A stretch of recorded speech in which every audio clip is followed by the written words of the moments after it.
tes itu memang tidak mudah. Jadi akhirnya ngerebes ke orang lain. Inilah nek nenek dulu adalah ibaratnya urip iku urip. Artinya apa? Bagaimana kita hidup di dunia itu bisa memberi manfaat bagi lingkungan sekitar. Ini luar biasa Mas Sulis sama teman-teman dari Serono Makmur dan kami dari Perhutani khususnya saya Adik Bojonegoro sangat support Pak Lurah dengan kegiatan Serono Makmur dan Pak Asper, Pak Menteri. Ini ada kerjasama KKP tanaman basah. Jadi di dalam perhutani itu Pak sebenarnya hampir sama dengan perhutanan sosial yang sekarang didukung oleh pihak ketiga. Jadi kalau ada kelompok yang mau kerjasama perhutani, nanti syaratnya ada anggotanya siapa dan sebagainya. Wilayah mana? Kalau itu dalam bentuk KKPP, AKP, kemitraan kehutanan perhutani, itu sharingnya berapa Mas? 20%. Itu perhutani. Maksimal. Maksimal 20% perhutani, 80% minimal oleh kelompok. Kemudian kalau nanti dalam bentuk badan hukum, badan hukum mau mungkin Serono Makmur mungkin sudah punya badan hukum, badan ekonomi. Nanti sharingnya ke perhutani itu adalah 10%. 90% ke angkatan gitu. Nah ini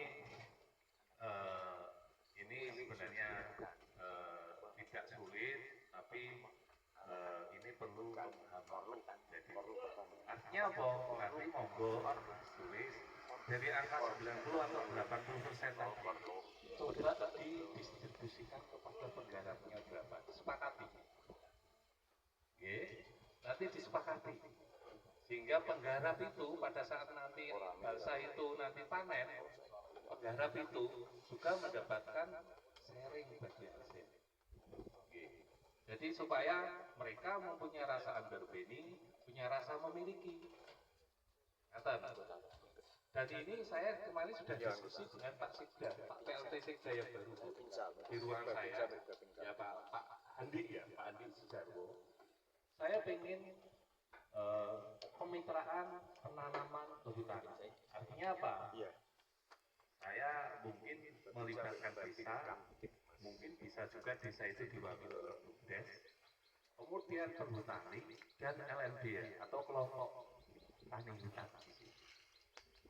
Nah, tiga pihak ini nanti kerjasama untuk menanam apa? Menanam tanaman perhutanan ada di sana. Terkait dengan pola tanamnya, jarak tanamnya, ayo kita duduk bareng. Mas Sulis, Asper tidak harus 63. Ya, larikan tanaman perhutanan dan larikan tanaman pertanian. Tidak apa-apa. Kalau memang di situ memang sangat membutuhkan lahan pertanian. Jadi saat ini supel mawon Pak, fleksibel. Tetapi nopo pengkawasan hutan itu nggih wonten tanaman kehutanan. Wong matur kalih pejabat, aturan tentang perhutanan sosial sami. Nggih Pak Agung nggih. Siap. Sami, 50% harus ada tanaman kehutanan. 30% ada tanaman buah-buahan, 20% tanaman pertanian. Kan nggak? Ya. Tanaman kehutanan berarti 50%. Dan ngaten nggih.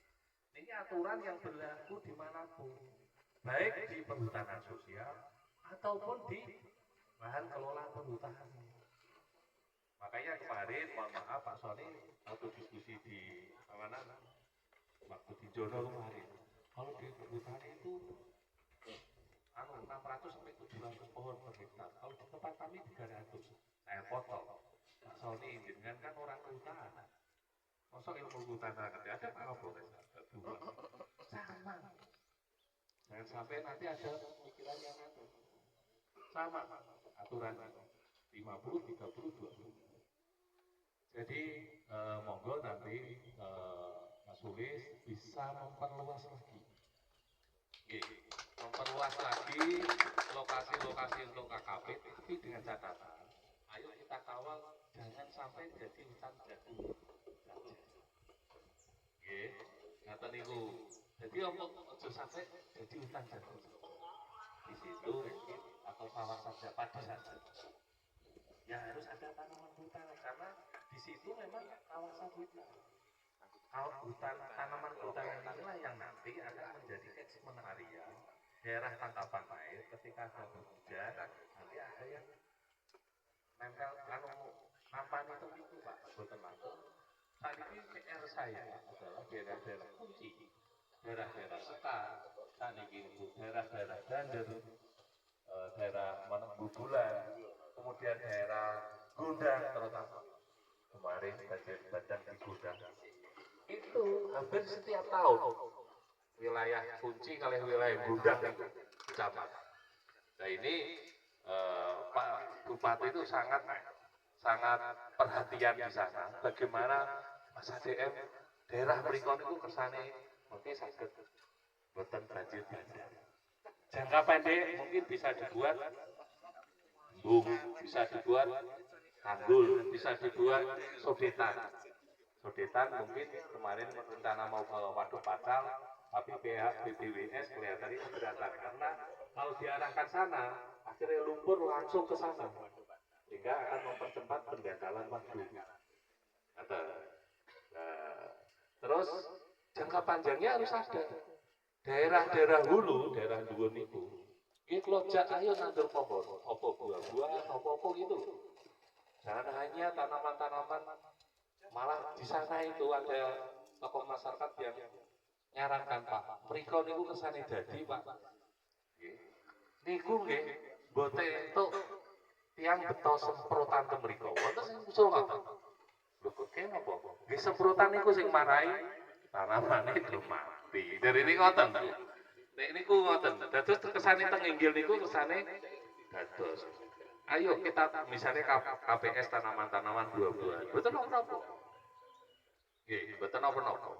Jadi ini saya membuka lebar sinergitas kerjasama dengan perhutani. Tidak usah nanti kita menganggap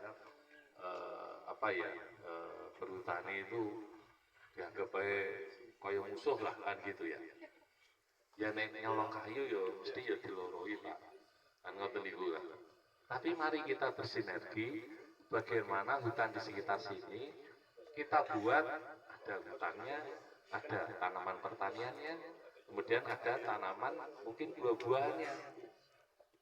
Ayo kita rancang bangun supaya nanti ke depan di wilayah Sumber Bendo niki Pak, niki dados pelopor Mas Sulis, supaya nanti bisa ngrembaka, bisa ngrembes ning wilayah lain, ngaten niki. Ya. Jadi kita memberikan bukti supaya di sini itu bagaimana bisa bekerja sama dengan baik dan masyarakat itu ada dampaknya. Dicoba mungkin jambu mete bisa juga Mas. Jambu mete kan bisa dicoba Pak, ditanam. Misalnya buah-buahan jambu mete. Nanti mungkin bisa kolaborasi mungkin dengan inilah dengan dinas pertanian dicoba mungkin jambu mete pinggir-pinggir jalan atau apa nanti. Mungkin nanti bisa karena jambu mete itu metenya yang jelas mesti payu. Cuma jambune ini digopo. Ada yang bilang dulu Pak Camat Bubulan dulu itu siapa ya Pak Soko itu yang itu katanya bisa dibikin keripik gitu, bisa bikin keripik apa dulu Pak Camat Bubulan. Sekarang di mana tidak tahu. Bukan Pak Yudis, Pak Basuki, Pak Basuki.